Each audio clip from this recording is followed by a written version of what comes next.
So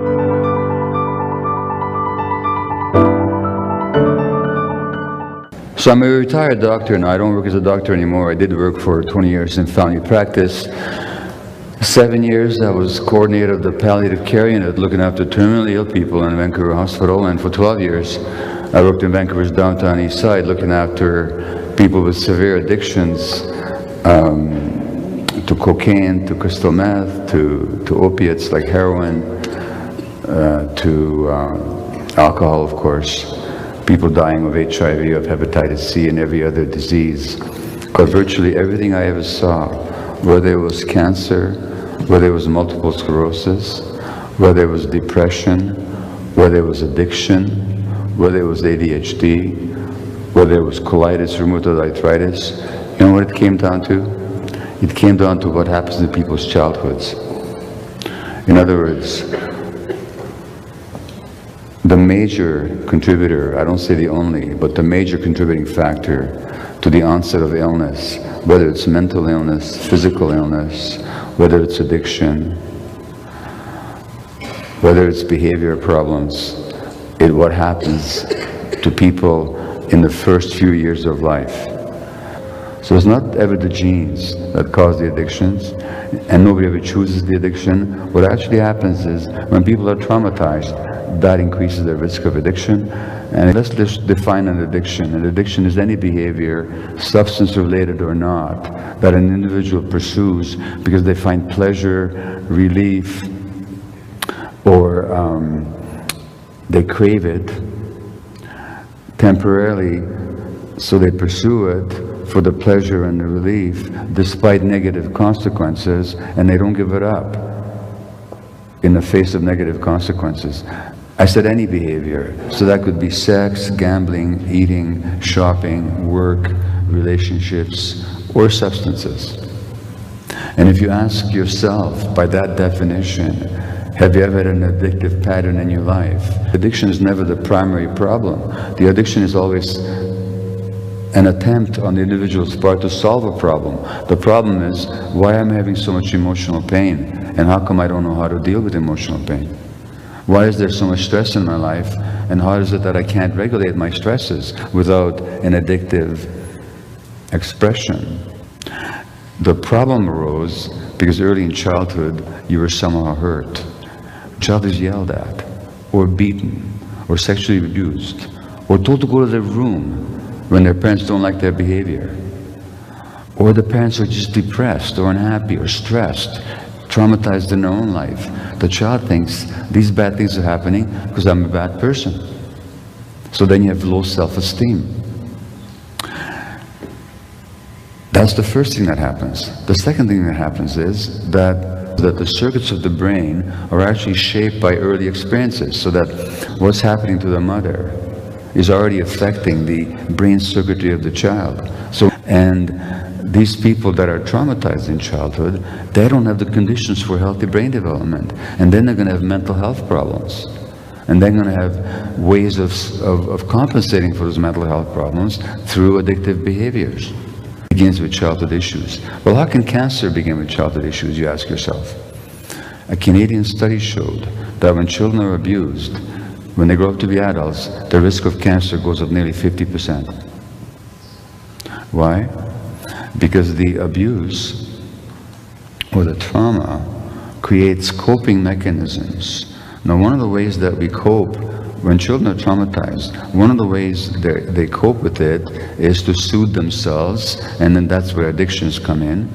But another way to cope would be is if you get the message that you're not good enough, that you are not worthy enough, then you might spend the rest of your life trying to prove that you are.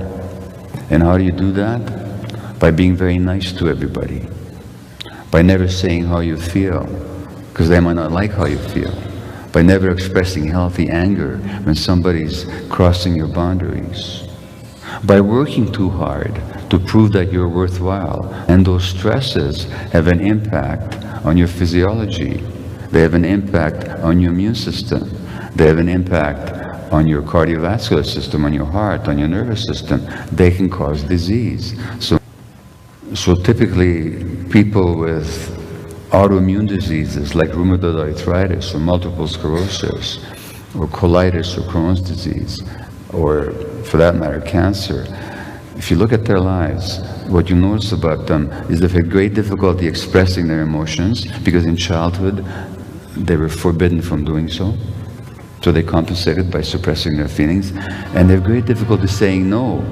So that when people ask them to do things, they automatically say yes, and they'll keep doing things even though they're very stressed by it. And then you end up with the body saying no, because they didn't, in the form of illness.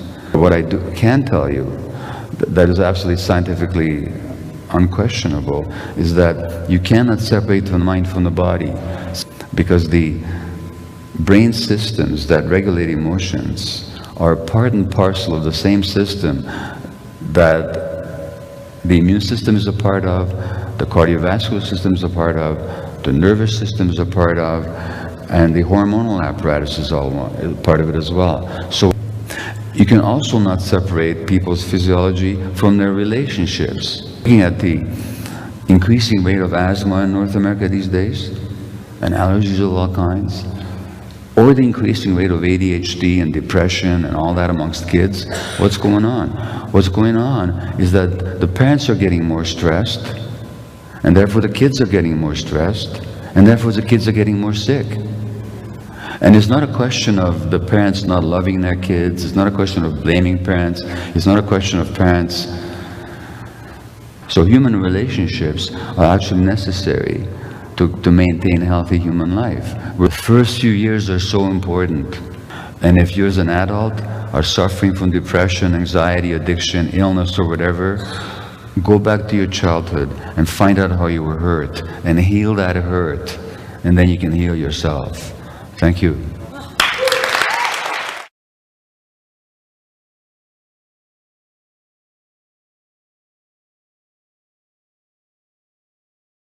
Reconsider how long is this gonna last? Forever, she said. Forever, my love, she said. Forever, she said.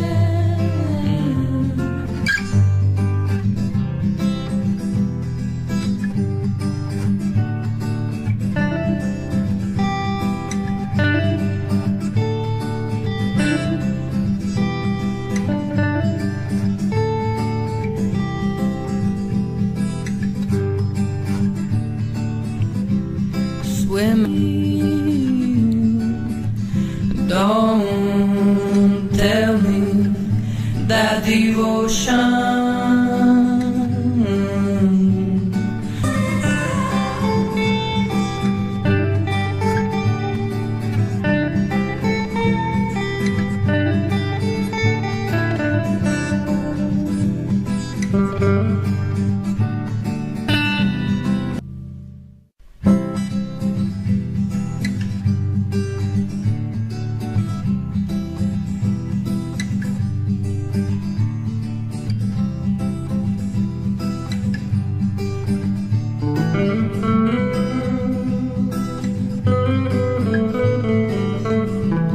finally we step on the cinder. You're only made of our past. Now it's time you reconsider.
What if you were connected to everyone in the world?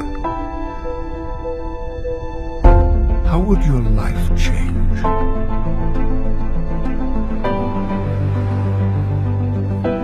What if you could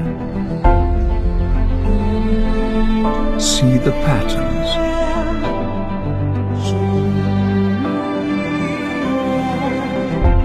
see the beauty,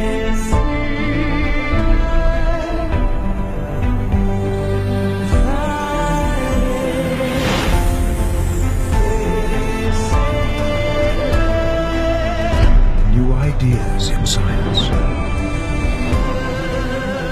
deepen your connection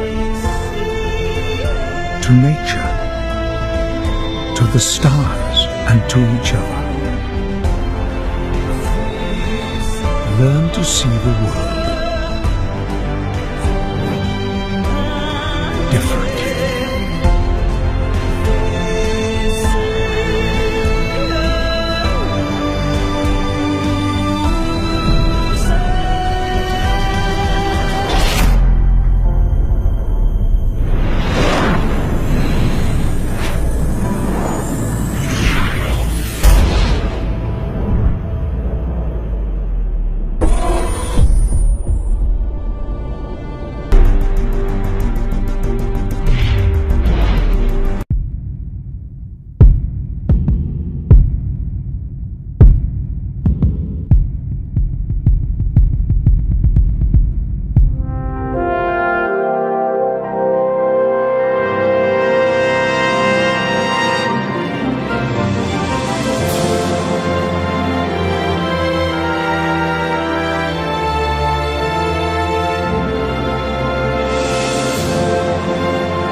人漸去晚燈裏，心中記掛卻是誰？誰在變我心裏？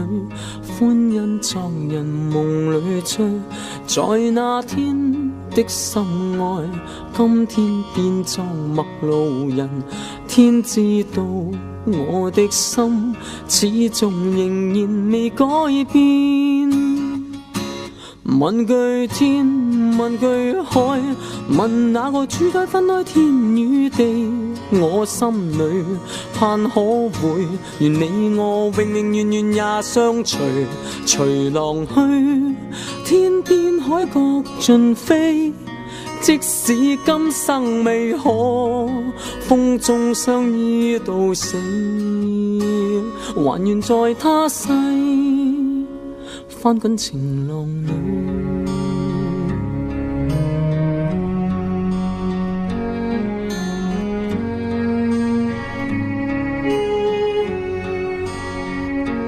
無盡愛化不開，今天我既盼未來，來日再盼可會溫馨美夢共你編。但這天只得高聲叫，風中你會再復來，可惜你永遠聽不到，只得我仍在哭叫。問句天，問句海，問那個主宰分開天與地。我心裏盼可會，願你我永永遠遠也相隨。隨浪去，天邊海角盡飛。即使今生未可，風中相依到死，還願在他世翻滾情浪裏。問句天，問句海，問那個主宰分開天與地。我心裏盼可會，願你我永永遠遠也相隨。隨浪去，天邊海角盡飛，風雨阻擋未了我心中的愛戀，還願在他世翻滾情浪裏，還仍願可以此生完美了。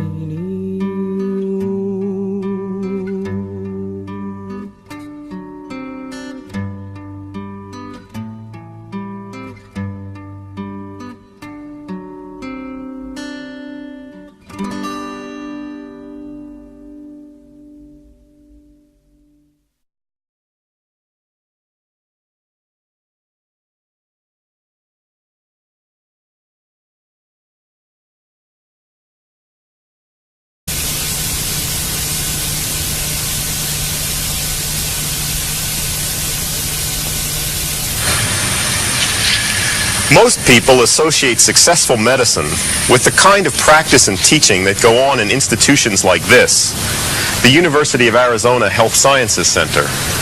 Modern scientific medicine, known as allopathic medicine, often succeeds in treating victims of trauma and acute bacterial infections. In addition, its techniques are good at managing many medical and surgical emergencies. Allopathic methods have been much less effective in dealing with chronic degenerative illness, viral infections, allergies and autoimmune diseases, cancer, and mental illness. There are alternatives to allopathic treatment and care, many of them quite successful. In 1978, at the age of 74, Fulford moved to Tucson to retire. Since then, he's been unable to stop practicing due to his popularity among patients and high demand for his services. In many ways, Fulford resembles the founder of osteopathy, Andrew Taylor Still. Fulford's work is also based on the theories of a 20th century osteopath, William Sutherland, who developed his ideas over 30 years and announced them to the profession in 1939. Sutherland introduced the technique of cranial manipulation and described an aspect of central nervous system physiology he called the primary respiratory mechanism. Power of growth in people. It's what's made us, it's what's driven us to be like this. Few MDs would consider the idea of an intrinsic rhythm of the brain and spinal cord, and even fewer would see its relevant health and illness. Yet Dr. Fulford maintains that 95% of all people have some restriction of the primary respiratory mechanism, and that when severe, these restrictions are the root causes of much chronic and recurrent illness. The primary respiratory mechanism is defined as a series of intrinsic expansions and contractions throughout the central nervous system, coincident with heartbeat and respiratory pressure changes. According to contemporary osteopathic theorists, it has 5 components. 1. Intrinsic motion of the brain and spinal cord. 2. Fluctuations of the cerebrospinal fluid. 3. Mobility of the intracranial and intraspinal membranes. 4. Motion at the sutures joining the cranial bone. And 5, involuntary motions of the sacrum. He believes restrictions in the primary respiratory mechanism arise 2 ways: as a result of failure to take a first breath at birth, thereby not expanding the cranium fully, or as a result of trauma in early life, both physical trauma, like falls or blows to the head, and severe emotional traumas. Allopathic doctors generally regard the sutures of the skull as locked and immovable. Many osteopaths share this view. They consider cranial manipulation both heretical and fantastic. But studies at Michigan State University's College of Osteopathic Medicine have confirmed Sutherland's theories of cranial motion and support Fulford's techniques. Conditions treated successfully included ulcerative colitis, learning disabilities, childhood asthma, sleep disorders, and various musculoskeletal problems. What can we learn from Dr. Fulford's apparent success? Fulford's alternative treatment is much more cost-effective than most allopathic medicine, since it requires no technological hardware. Of his success may depend on patients' belief in his treatments and methods. Most don't care why his treatments work. They are simply grateful for improved health with no risk of side effects and at little cost. They're also grateful for the chance to interact with this unusual, effective, and inspiring physician. I find it refreshing to see an effective and successful system of treatment that uses no fancy diagnostic equipment and no drugs while revering the healing power of nature.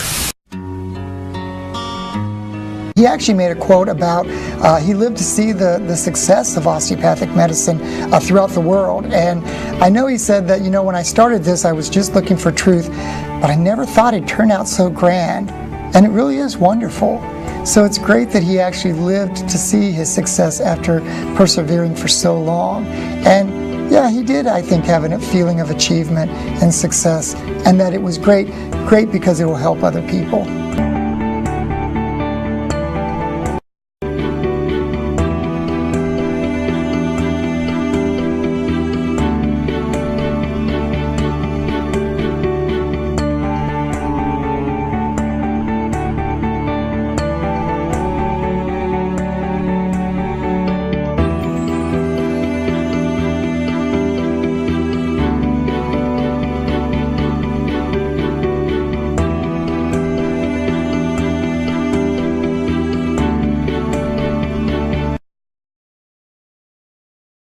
我好榮幸啦，請到我一位好資深嘅斯文浩顱脊徒手顱脊治療醫師嚟同我哋講解佢嘅心得喎。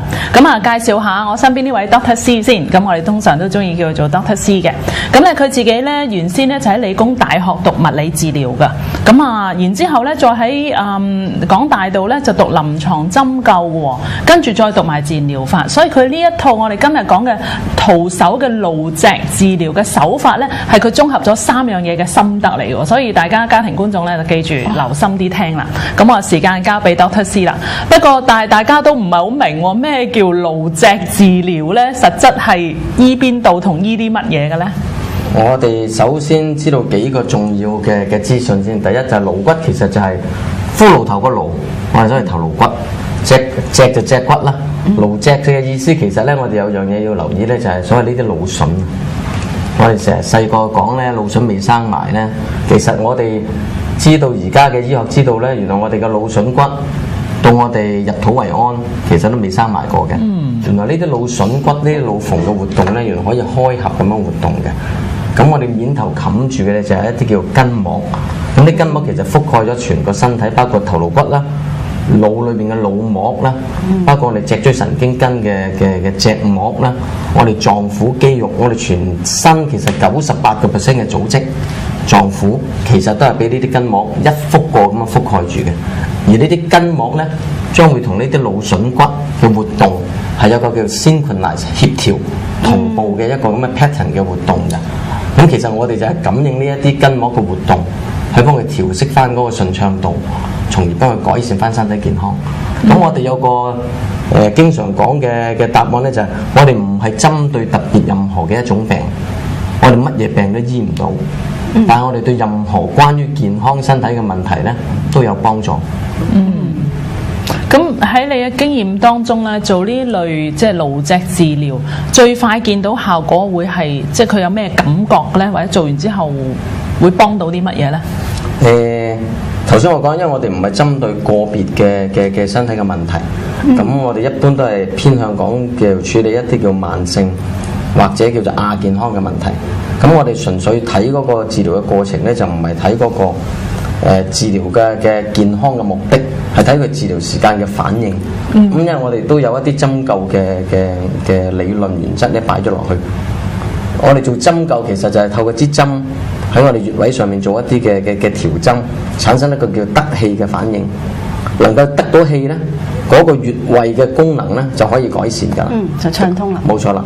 咁我哋其實做緊個治療過程，頭先我哋講啦，都係感應緊個筋膜嘅活動。我哋集中睇住嘅咧，就係睇佢嗰個叫做一個叫釋放嘅反應。咁我哋有個學術嘅名稱咧，叫做excuse me，治癒本能嘅一個釋放反應。咁有兩種釋放反應比較臨床上面比較特別見效嘅咧，第一個叫脈浪圖，即係話我哋掂住佢嘅一啲身體嘅部分，佢慢慢產生一個脈搏跳動嘅反應。咁呢個係一個良性，我哋講即係血液循環嘅反應。第二個咧，我哋叫做一個叫做醉夢嘅反應，英文我哋叫做 holistic 嘅 relaxation。咁佢呢個人嘅狀態咧，就好似係半夢半醒，咁我哋叫做醉夢。咁有啲少少似呢個催眠嘅狀態嘅。咁喺個過程咧，佢自己就會有個醒悟，有個得着，關於佢身體健康嘅問題。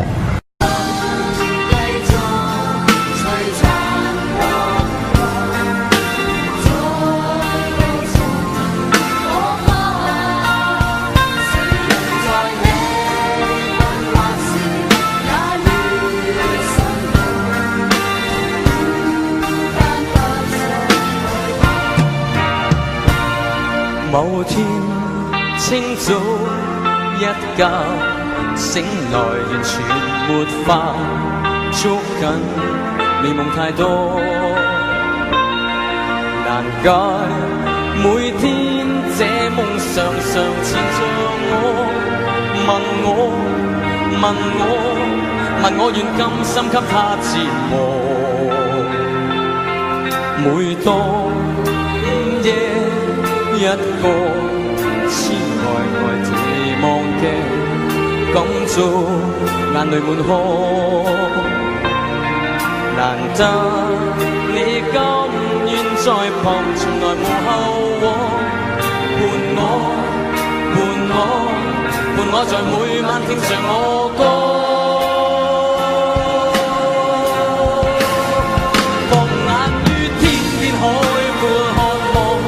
朝一早烏托邦，曾遇挫折過往的辛酸熱坎坷，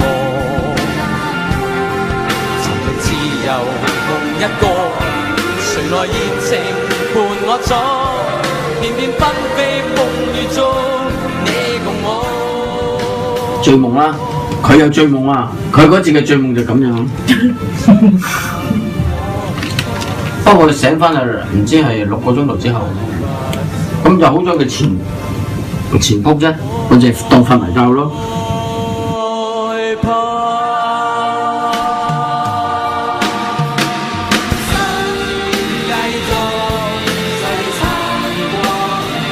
Thank you， 多謝晒。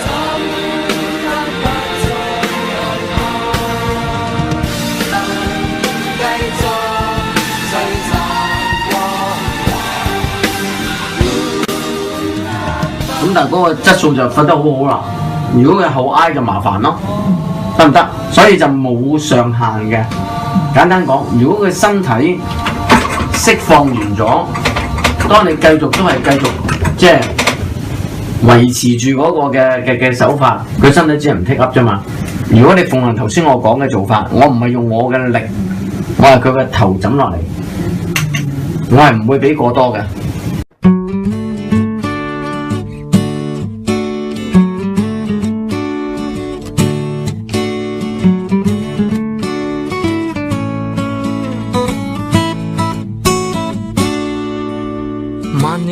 斜照，心興奮怎麼遮掩？回味昨日無數天真的可愛笑臉，沒有了困倦煩惱，拋走了世俗負累，來共醉於此刻歌聲裏，抱着溫馨美妙，多動人尋夢調，傾出光輝歲月。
個活動其實就等於我哋心跳、呼吸，另外嘅一個叫生命嘅節奏。其實我哋講無時無刻，我哋都應該 facilitate 佢有一個 healthy 嘅活動嘅。咁只不過佢因為某一啲嘅阻塞做唔到，咁我哋咪即係幫下佢手咯。咁但係1分鐘就起到作用㗎啦。咁但係如果我哋即係冇特別嘅緣故，咪得閒擺係幾分鐘咯。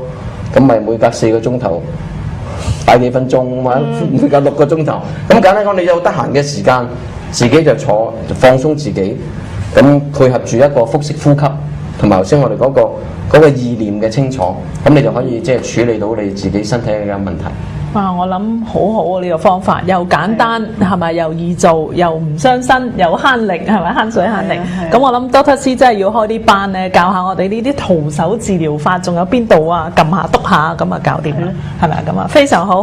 好，咁我哋今日咧節目時間差唔多啦。咁啊，希望大家都學到一啲徒手嘅顱脊治療嘅手法，好嘛？幫到大家。好，咁啊，拜拜，拜拜。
咁唔係裏面揸住仔喎 ，OK？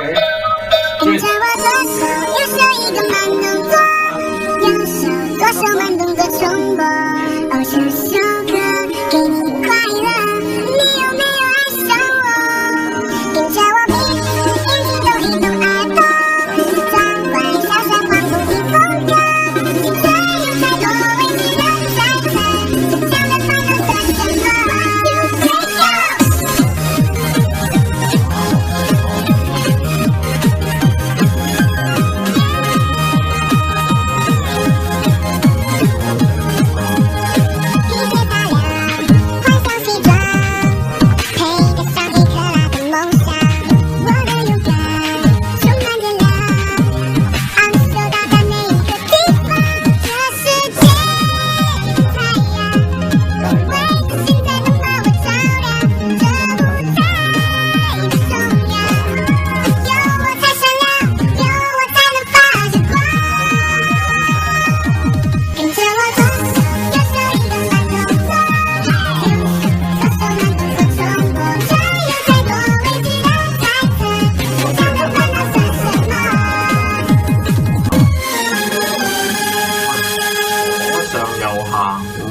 轉乾坤，右上左下，再轉乾。愛就不可能，變為可能，能徹底愛，為愛活過，就是值得。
的手就有温暖。活得精彩都是因为